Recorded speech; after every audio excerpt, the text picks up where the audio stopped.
Alam niyo po ba yung istorya ng Romanov?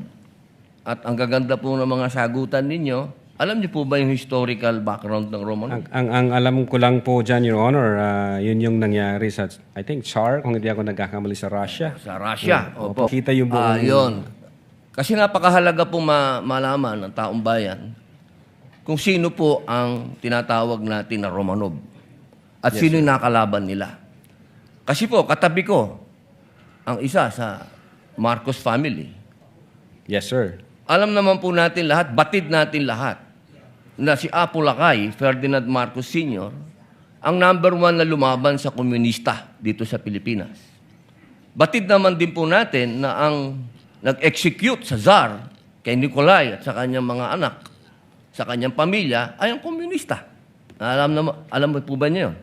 Yes, sir. Opo. Ngayon, sino po ba ang pangalawang pangulo na lumaban sa komunista? Sino po, sir? Ay di si Pangulong Rodrigo Roa Duterte.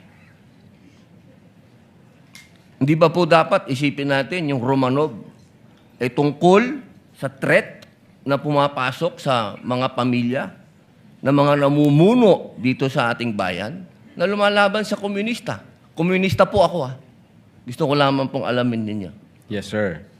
But, well, insofar as the investigation on the issue of whether or not may Romanov or operation of Romanov, ang sabi ko po kanina, nasa intelligence service po namin yan.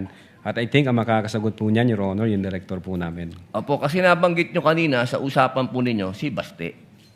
Yun po yung... Sinasabi nyo po kasi kanina, sa usapan po ninyo, sa napakagandang usapan, na yung Romanov, hindi na ipapaliwanag kasi kung ano ba yung ugat nun. Napakahalaga po na alam natin yung ugat. Si Presidente Marcos Sr. ang lumaban sa komunista, kaya nagkaroon ng threat noong 1986. Yes, sir.